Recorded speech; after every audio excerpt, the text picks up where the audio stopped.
Break کے بعد ایک بار پھر آپ کی خدمت میں حاضر ہیں، بقیہ سوالات آگے خدمت میں پیش کرتے ہیں۔ السلام علیکم۔ وعلیکم السلام۔ کیا مولا امام زمان اجل اللہ تعالیٰ فرجہ شریک سے ملاقات کے گھریلو اعمال ہیں، یعنی گھر میں رہ کر کرنے کے مسجد یا مسجد کوفہ جمکران سہلا کے اعمال ہمیں معلوم ہیں، مگر ایسی کوئی عمل ہو تو بتائیے جنہیں گھر میں ہم کر سکتے ہیں۔ ساری زندگی انسان کو ایسے اعمال انجام دینا چاہیے جس سے امید ہو کہ ہمارا امام ہم سے ملاقات کرے۔ اگر ہم اپنے آپ کو گناہوں سے بچا رہے ہیں اور وہ عمل جو انہیں پسند ہے انجام دے رہے ہیں، تو ضروری نہیں ہے کہ ہم خاص طریقے سے کوئی کام انجام دیں۔ اگر صرف اپنے آپ کو واقعاً ان کے سامنے حاضر و ناظر جان کر آگے بڑھا رہے ہیں اور واقعاً تقویٰ کے سائے میں رہ کے ہم زندگی گزار رہے ہیں، تو دور نہیں ہے کہ امام آپ سے ملیں، ملاقات کریں۔ اور ویسے بھی جو اعمال بیان کیے گئے ہیں، مثلا خود نماز امام زمان اجل اللہ تعالیٰ فرجہ شریف جو جم کران میں پڑھتے ہیں آپ، یا مسجد سہلا میں پڑھتے ہیں، اس کو بھی اپنے گھر میں پڑھ کے انسان امام سے قریب ہو سکتا ہے۔ شکریہ۔ السلام علیکم۔ وعلیکم السلام۔ جاوید صاحب، مولانا صاحب، ان چینل کو اللہ یوں ہی کامیاب کرے اور ترقی عطا فرمائے 14 معصومین علیہ الصلوۃ والسلام کے صدقے میں، آمین یا رب العالمین۔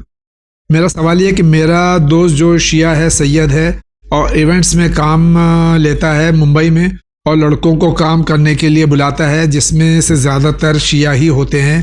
اس کو 1000 سے لے کر 1500 تک ملتا ہے، پر وہ 700 روپے سے لے کر 900 روپے دیتا ہے سب کو، بس اپنے کچھ لوگوں کو چھوڑ کر، اور خود بھی کماتا ہے اور بھی ذریعے سے اوملا کا قول بیان کرتا ہے کہ جھوٹ بولتا ہے، اور مکاری بھی بھری ہوئی ہے کمائی۔ اس کے لیے جائز ہے یا نہیں، اور ایسے شخص کو کیا کرنا چاہیے؟ امر بالمعروف نہی عن المنکر واجب ہے۔ جب آپ یہ کہہ رہے ہیں کہ 1500 1200 1000 روپے مزدوری ہے اور وہ 700 900 دے رہا ہے، تو ایسی صورت میں ان کو بالکل آپ کہیے اپنے تعلقات آپ کے ختم ہو جائیں یا باقی رہیں۔ آپ کا دوست ہے، اہل بیت اطہار کی نسل سے ہے، آپ اس کو نیک کام کی ہدایت دیجیے، برے کام سے روکیے۔ اگر ایسی صورت میں وہ آپ سے ناراض بھی ہو جاتا ہے، رشتے کو توڑ بھی لیتا ہے، تو یقین جانیے خداوند عالم آپ کے اس کام سے خوش ہے، آپ کو اس میں ناراض نہیں ہونا چاہیے۔ اور کسی کو بھی، جتنے بھی اہل بیت اطہار علیہ السلام کسی پر ذرہ برابر بھی ظلم نہیں کرتے، ذرہ یعنی ایک ذرہ، تو ہم ان کے ماننے والے کیسے بھلا؟ جو معاشرے و سماج میں جو رائج حق ہے، جو مزدوری ہے وہ دینا چاہیے۔ اگر واقعاً لوگ 1500 روپے دے رہے ہیں تو ہم کسی مزدور کو 700 کیوں دے رہے ہیں؟ یہ کام صحیح نہیں ہے۔ شکریہ آقا۔ السلام علیکم۔ وعلیکم السلام۔ میرا سوال ہے کہ میرے والدین بہت بیمار ہیں، پلیز ان کی صحت یابی کے لیے دعا بتائیے۔ میرا نام الفت اشرف، کشمیر سے ہوں۔ اللہ تعالیٰ انہیں صحت دے، سلامتی دے، ہر بلا سے محفوظ رکھے۔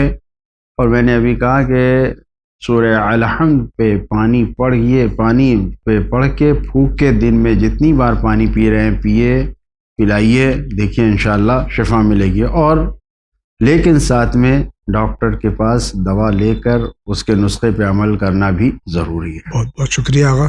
السلام علیکم۔ وعلیکم السلام۔ میں ممبئی سے ہوں، میری شادی کو 6 سال ہو گئے۔ میں الگ فرقے سے تھی، پسند سے شادی کی میں نے۔ میرے ہسبینڈ سے بہت جھگڑا ہوتا ہے، کبھی دل چاہتا سوسائڈ کر لوں۔ میرے ہسبینڈ میرے گھر والوں کو گالی دینا، برا بھلا بولنا، یہ ویسے آپس میں کافی لڑائی ہوتی ہے، کچھ بتائیے میں کیا کروں؟ دیکھیے ایسی صورت میں یقیناً آپ نے اپنی پسند سے شادی کیا، تو جو کوئی نہ کوئی ایسا تو نہیں ہے کہ دونوں طرف والے گھر والوں نے رشتہ توڑ لیا ہے، چھوڑ دیا ہے۔ بزرگوں کو لے آیا جائے، جو جس کی بات آپ کے شوہر سنتے ہوں، سمجھتے ہوں، ان کو لایا جائے۔ کسی بھی اعتبار سے کسی عالم دین کو لایا جائے، بات کیا جائے اور ان کو سمجھایا جائے، بتایا جائے کہ یہ غلط کام ہے۔ جب تک کاؤنسلنگ نہیں ہوگی، بات چیت نہیں ہوگی، تو ممکن ہے کہ مسئلہ حل نہ ہو۔ لہذا نا امید نہیں ہونا چاہیے، سوسائڈ اور خودکشی کی طرف نہیں جانا، یہ رائے حل نہیں ہے۔ رائے حل یہ ہے کہ بات چیت کے ذریعے، اپنے بزرگوں کے ذریعے یا قوم کے بزرگوں کے ذریعے، عالموں کے ذریعے، بات چیت کے ذریعے اس مسئلے کو حل کرنا چاہیے۔ السلام علیکم مولانا صاحب اور جاوید بھائی۔ وعلیکم السلام۔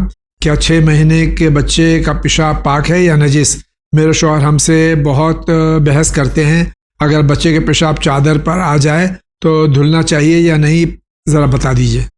ایک دن کا بھی بچہ ہو تو اس کا پیشاب نجس ہے، پاک کرنا واجب ہے۔ صرف ایک ہلکا سا مسئلے میں فرق ہے کہ اگر دودھ پیتا ہے بچہ، صرف اور صرف دودھ پیتا ہے، اس کا پیشاب اگر ہے تو آب قلیل سے بھی ایک مرتبہ میں پاک ہو جائے گا۔ جی، لیکن اگر دودھ کے ساتھ کھانا بھی کھاتا ہے تو جیسے سب بچوں کا، سب بڑوں کا پیشاب پاک کیا جاتا ہے ویسے ہی پاک کیا جائے گا۔ شکریہ آقا۔ السلام علیکم۔ علیکم السلام۔ میرا تعلق یو پی سے ہے مولانا صاحب۔ لاسٹ ایپیسوڈ میں کسی نے یہ سوال کیا تھا کہ مہر جو شوہر بیوی کو دیتا ہے کیا اس کا بھی خمس دینا پڑتا ہے؟ تو مولانا صاحب نے یہ جواب دیا کہ اگر مہر کی رقم شوہر کے پاس ہوگی تو دینا پڑے گی، بیوی کے پاس ہوگی تو اس کو نہیں دینا پڑے گا۔ سوال ہے کہ کا جواب بھی واضح ہو گیا، لیکن میرا سوال یہ ہے کہ اکثر شوہر بیوی کو مہر کی رقم نہیں دیتے، اس کی جو بھی وجہ رہی ہو، تو اس صورت میں شوہر پر خمس واجب ہوتا رہے گا؟ تفصیلاً بتائیے گا۔ آج کل سوسائٹی میں یہ بھی بات بہت عام ہے کہ بہت سے شوہر اپنی بیوی کو نکال دیتے ہیں اور ان کا مہر نہیں دیتے۔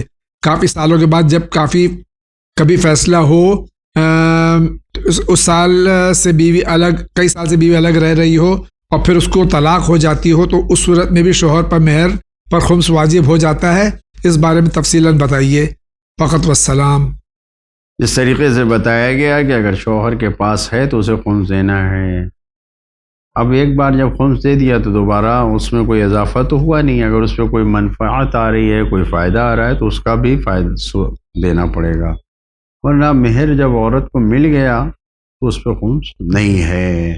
ہاں، اگر مہر کے میں مثلاً مکان دے دیا تو اب کوئی پراپرٹی ہے، کچھ اور پراپرٹی ہے، مکان ہے، مکان کرائے پہ ہے تو اس کرائے پہ خمس دینا پڑے گا بیوی کو۔ زمین ہے، زمین میں کھیتی ہو رہی ہے، زمین مہر کے طور پہ ملی ہے، لیکن جو اس کی پیداوار ہے، آمدنی ہے، اس کا خمس دینا پڑے گا۔ یہ اس طریقے سے۔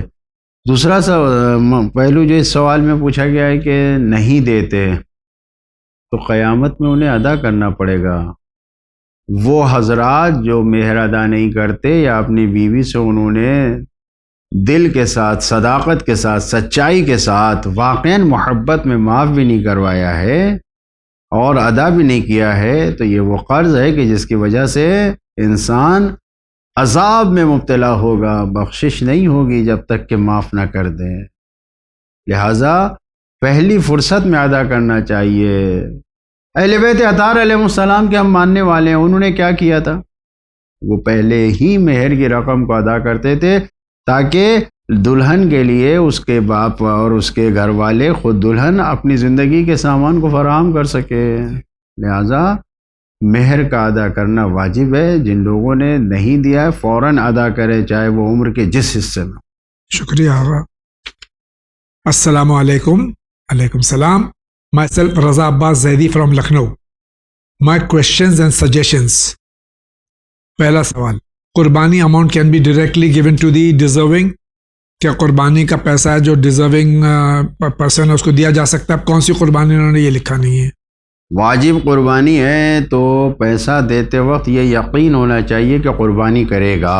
جی، اگر واجب قربانی ہے اور پیسہ دیا اور قربانی نہیں کیا، یہ سوچا کہ حقدار تک تو پہنچ گیا، اب چاہے وہ جو کرے، تو قربانی ادا نہیں ہوگی۔ مثال کے طور پر حج کا کفارہ ہے، تو کفارہ حج کو خود انسان کو اس بات کا یقین ہونا چاہیے کہ یہ حقدار قربانی کر کے گوشت کھائے گا، جی، تب تو دے سکتے ہیں، ورنہ اگر وہ یہ سوچیں کہ یہ کرے گا یا نہیں کرے گا، ہم نے تو دے دیا حقدار کو، تو واجب ادا نہیں ہوگا۔ دوسرا سوال، what is the best way to get saved by shaitan and his false deeds? شیطان سے کس طرح سے ہم بچ سکتے ہیں؟ شیطانی حرکتوں سے اپنے آپ کو بچائیں جو شیطان چاہتا ہے۔ شیطان ہم سے جھوٹ بولوانا چاہتا ہے، شیطان ہم کو لڑوانے کے لیے آگے بڑھانا چاہتا ہے، شیطان چاہتا ہے کہ ہم نماز سے دور ہو جائیں، شیطان چاہتا ہے کہ ہم اچھے کاموں سے دور رہیں۔ اگر انسان ان کاموں کو کرے گا تو شیطان قریب آئے گا۔ اگر اللہ کی یاد سے انسان جب غافل ہوتا ہے تو شیطان آ جاتا ہے۔ تو ان چیزوں کو انسان جو شیطان سے قریب ہونے کے لیے اور اللہ سے دور ہونے کے لیے اس سے اپنے آپ کو بچائے تو پھر شیطان سے بچے گا، ورنہ شیطان سے قریب ہو جائے گا۔ شکریہ۔ please provide a barcode or GPay phone pay number so that person from the different parts of the country can send homes donation etc. یہ آپ کے ٹی وی اسکرین پہ ڈیٹیلز آ رہی ہیں, اس کو ملاحظہ فرمائیے. آپ کا سجیشن سر آنکھوں پر ہے, ہم نے ایڈمن تک پہنچا دیا انشاءاللہ. یہ آپ کے سامنے ٹی وی پہ آ رہا ہے, اس کو ملاحظہ فرمائیں آپ. مولانا صاحب اور جاوید بھائی کو السلام علیکم. وعلیکم السلام. نہیں, ان کا ایک سوال اور ہے. Nowadays nikah is becoming very difficult and other non-religious activities are on peak. Please do the needful. آج کل نکاح جو ہے بہت مشکل ہو گیا, مہنگا ہو گیا ہے, اور جو دوسری رسومات ہیں وہ بہت زیادہ ہو گئی ہیں. تو اس سلسلے میں کیا کرنا چاہیے؟ بہرحال ہم کہہ سکتے ہیں, ہم عمل تو نہیں کروا سکتے. ہمیشہ دنیا کی دولت اور دنیا کی جو ثروت ہوتی ہے اور جھوٹی عزت اور شہرت ہوتی ہے, یہ انسان کو دین سے دور کر دیتی ہے اور دوسرے کاموں کی طرف لے جاتی ہے. ہم جتنے بڑے انسان بن جاتے ہیں اتنی ہی بڑی ہماری شادی ہو جاتی ہے. کیوں ہم ایسا کر رہے ہیں؟ اہل بیت اطہار نے کس طریقے سے کیا ہے؟ فقیروں کو کھانا کھلانا ہے, اچھا ٹھیک ہے, ہم فقیروں کو بھی کھلا رہے ہیں, امیروں کو بھی کھلا رہے ہیں, تو یہ ٹھیک ہے. ورنہ صرف اپنی نام و شہرت کے لیے کام کرنا. واقعی افسوس ہے, اگر ہم نے شادی کو اتنا مہنگا بنا دیا تو کل ہمارا دامن پکڑا جائے گا. سماج کی ہر وہ ذمہ دار شخصیت کو جواب دینا ہوگا کہ ہمارے سماج کے فلاں لڑکے کی شادی کیوں نہیں ہوئی, فلاں لڑکی کی شادی کیوں نہیں ہوئی, ہم نے کیوں ایسا اسٹیٹس بنا رکھا ہے, ہم نے کیوں ایسا رسم و رواج میں اپنے آپ کو جکڑ رکھا ہے کہ ڈھیروں خرچ کر کے پھر ہم شادی کریں. نہیں, شادی کو آسان بنائیے, آسانی کے ساتھ. ہمیں تو یعنی ہم چاہتے ہیں کہ بڑے پیسے والے سادگی کے ساتھ مسجد میں لڑکے کو بلائیں, لڑکی کو بلائیں اور وہیں پر نکاح کروا کے رخصت کر دیں. کوئی ضرورت نہیں ہے ڈھول تاشا بجانے اور سب کو اعلان کرنے اور سب کو بتانے کہ ہمارے لڑکے کی شادی ہے. نہیں, اگر انسان ان سارے امور کو شریعت کے دائرے میں رہ کر انجام دے رہا ہے تب تو بہت بہتر ہے, ورنہ زیادہ تر گناہوں کی طرف ان چیزوں میں جاتا ہے انسان. اپنے آپ کو بچائیں. اور پھر یہی کہوں گا, جو لوگ شادیوں کو مہنگا کر رہے ہیں اور جس کی وجہ سے نکاح نہیں ہو پا رہے ہیں, شادیاں نہیں ہو پا رہی ہیں, ان سب کو قیامت میں جواب دینا پڑے گا. شکریہ آقا. مولانا صاحب اور جاوید بھائی کو السلام علیکم. علیکم السلام. میرا ایک سوال ہے. میں ایک حدیث میں نے سنا تھا کہ جس نے اللہ کے نام کے سوا کسی کی قسم کھائی تو وہ اس نے شرک کیا. کیا یہ وہی شرک ہے جو اللہ کے ساتھ کسی کو شریک کا ٹھہرانے سے ہوتا ہے؟ استغفر اللہ.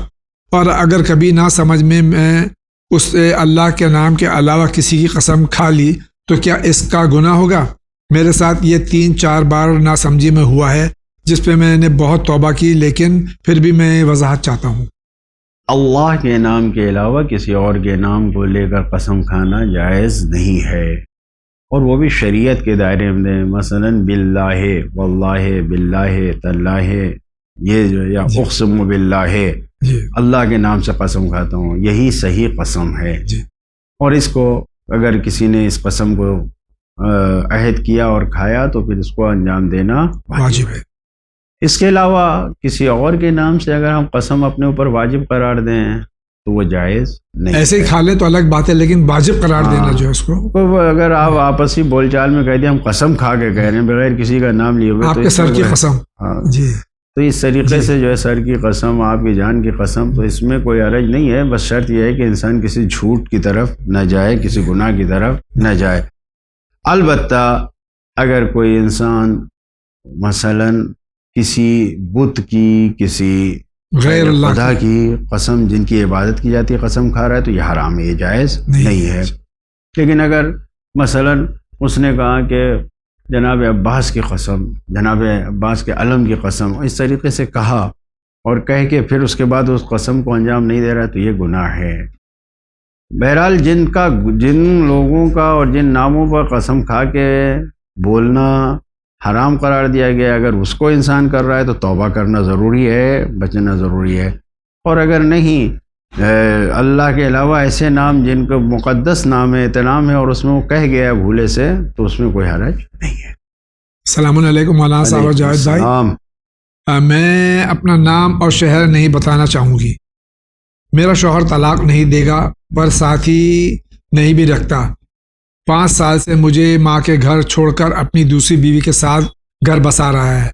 میں اور میری بچی یتیم کی زندگی گزار رہے ہیں، نہ ہی کوئی رابطہ کرتے ہیں، نہ ہی کوئی خرچ دیتے ہیں اور نہ ہی طلاق دیتے ہیں۔ ہم نے اپنے شہر کے حاکم شرع کو اپروچ کیا تو وہ کہتے ہیں ہم آج تک کسی کے ہم نے طلاق نہیں کرائی، ایسے میں ہم کیا کریں؟ دیکھیے ایسی صورت میں وہی جو ہم نے اس کے پہلے کہا کہ بڑوں کو، بزرگوں کو، عالموں کو بیچ میں لانا پڑے گا، نام نہ بتانے اور شہر نہ بتانے سے۔ یہاں پر تو آپ نے اچھا کیا نہیں بتایا، لیکن آپ خود اپنے شہر میں، اور آپ دیکھیں اگر آپ بمبئی میں ہیں تو آپ خود ہمارے پاس رجوع کریں، دیکھتے ہیں کیا صورتحال ہے، اور اگر کہیں اور ہیں تو ذمہ دار انسانوں کے پاس جائیں، دیکھیں اور ان کے ذریعے بات چیت کے ذریعے اس مسئلے کو حل کریں۔ اس طریقے سے زندگی نہیں گزر پائے گی۔ بہرحال ذمہ داری کا احساس دلانا ایسے غافل اور سوئے ہوئے ذہنوں کو واجب ہے۔ شکریہ۔ السلام علیکم مولانا صاحب، میں اپنے آنٹی کی لڑکی کو پسند کرتا ہوں اور وہ بھی مجھے پسند کرتی ہے، کیا ہم بس واٹس ایپ پہ بات کر سکتے ہیں؟ شریعت کے دائرے میں رہ کر، میں انڈیا ممبئی سے ہوں۔ پسند کرنا کوئی گناہ نہیں ہے، واٹس ایپ پہ باتیں کرنا بھی گناہ نہیں ہے، لیکن گناہ میں پڑنا یہ حرام ہے۔ اگر یہ باتیں کرنا، یہ پسند کرنا ہم کو گناہ کی طرف لے جائیں، غلط کام کی طرف لے جائیں تو یہ حرام ہے۔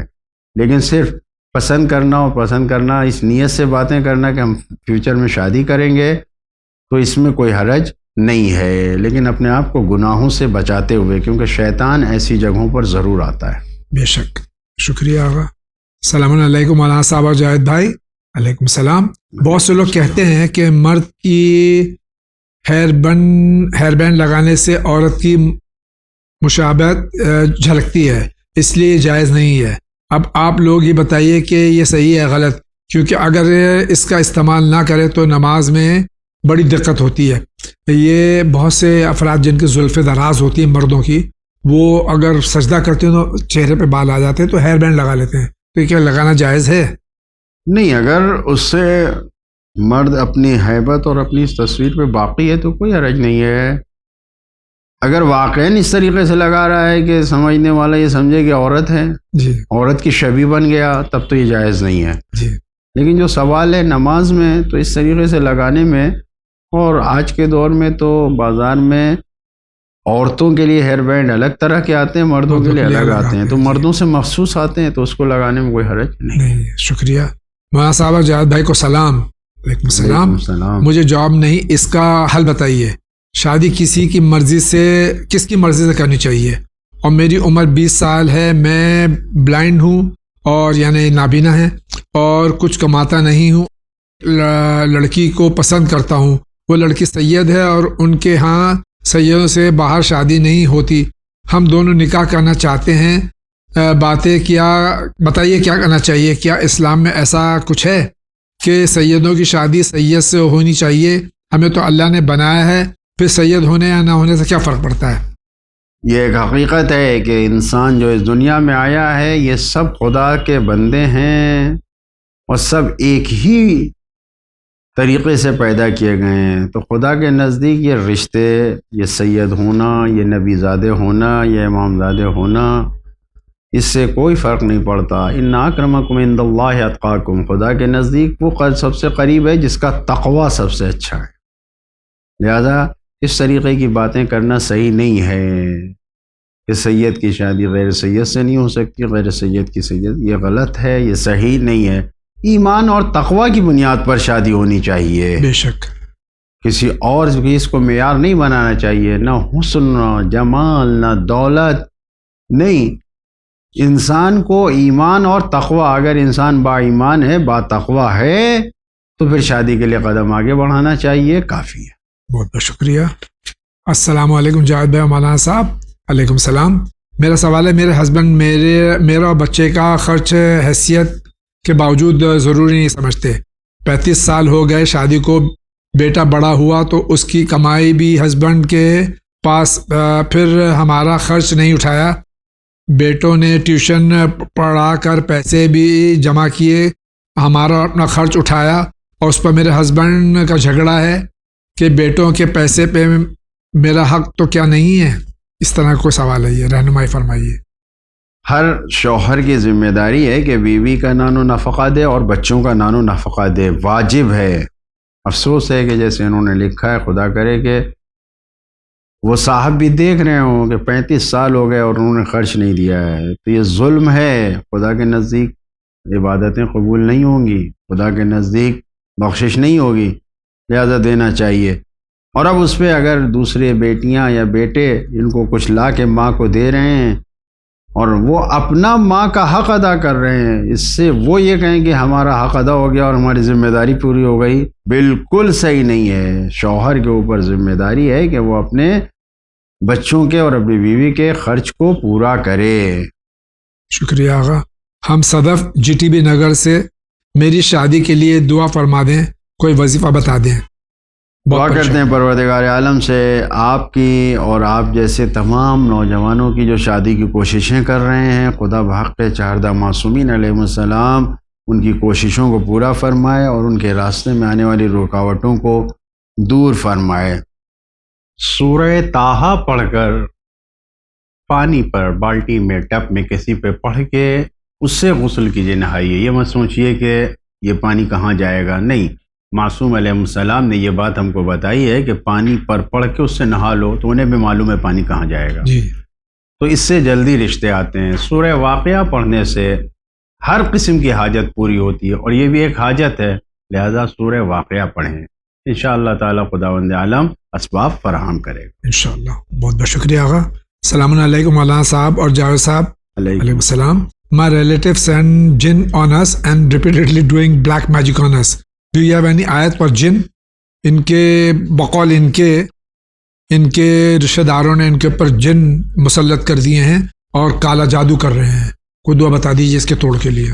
سورہ ناس پڑھیے، جتنا زیادہ یہ خیال ذہن میں آئے اتنا زیادہ سورہ ناس پڑھ کے اپنے اوپر پھونکیے، اپنے گھر میں پھونکیے۔